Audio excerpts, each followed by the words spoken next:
Each Kindness by Jaqueline Woodson, illustrated by E.B. Lewis.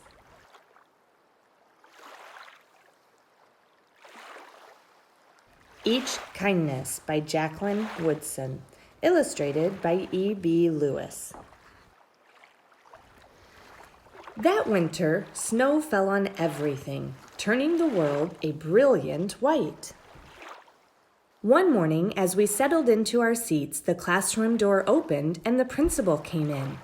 She had a girl with her, and she said to us, "This is Maya." Maya looked down at the floor. I think I heard her whisper, "Hello." We all stared at her. Her coat was open, and the clothes beneath it looked old and ragged. Her shoes were spring shoes, not meant for the snow. A strap on one of them had broken. Our teacher, Miss Albert, said, "Say good morning to our new student." But most of us were silent. The only empty seat was next to me. That's where our teacher put Maya. And on that first day, Maya turned to me and smiled. But I didn't smile back. I moved my chair, myself, and my books a little farther away from her. When she looked my way, I turned to the window and stared out at the snow. And every day after that, when Maya came into the classroom, I looked away and didn't smile back. My best friends that year were Kendra and Sophie. At lunchtime, we walked around the schoolyard, our fingers laced together, whispering secrets into each other's ears. One day, while we were near the slide, Maya came over to us. She held open her hand to show us the shiny jacks and tiny red ball she had gotten for her birthday. "It's a high bouncer," she said, but none of us wanted to play. So Maya played a game against herself.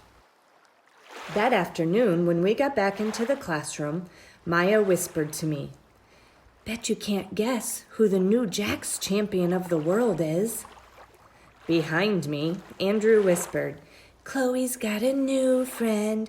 Chloe's got a new friend." "She's not my friend," I whispered back. The weeks passed. Every day we whispered about Maya, laughed at her clothes, her shoes, the strange food she brought for lunch. Some days, Maya held out her hand to show us what she had brought to school: a deck of cards, pick-up sticks, a small tattered doll. Whenever she asked us to play, we said no. The days grew warmer and warmer. The pond thawed. Grass began growing where the snow had once been. One day, Maya came to school wearing a pretty dress and fancy shoes.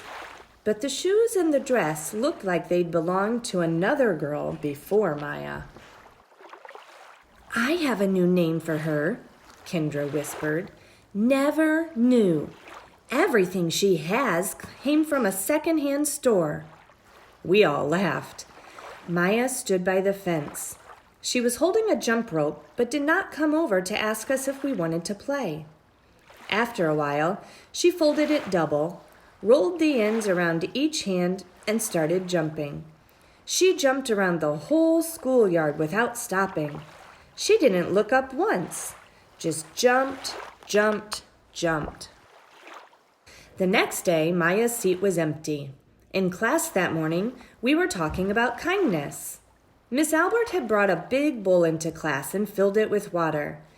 We all gathered around her desk and watched her drop a small stone into it. Tiny waves rippled out, away from the stone. "This is what kindness does," Miss Albert said. "Each little thing we do goes out like a ripple into the world." Then Miss Albert let each of us drop the stone in as we told her what kind things we had done. Joseph had held the door for his grandmother. Kendra helped change her baby brother's diaper. Even old mean Andrew had done something. "I carried teacher's books up the stairs," he said, and Miss Albert said it was true. I stood there, holding Miss Albert's rock in my hand, silent. "Even small things count," Miss Albert said gently. But I couldn't think of anything and passed the stone on. Maya didn't come to school the next day, or the day after that. Each morning I walked to school slowly, hoping this would be the day Maya returned and she'd look at me and smile. I promised myself this would be the day I smiled back. "Each kindness," Miss Albert had said, "makes the whole world a little bit better." But Maya's seat remained empty, and one day Miss Albert announced to the class that Maya wouldn't be coming back. Her family had to move away, Miss Albert said. Then she told us to take out our notebooks. It was time for spelling. That afternoon, I walked home alone. When I reached the pond, my throat filled with all the things I wished I would have said to Maya. Each kindness I had never shown. I threw small stones into it, over and over, watching the way the water rippled out and away,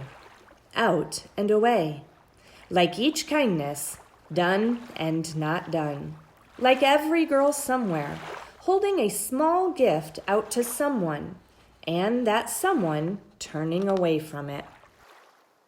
I watched the water ripple as the sun set through the maples, and the chance of each kindness with Maya became more and more forever gone.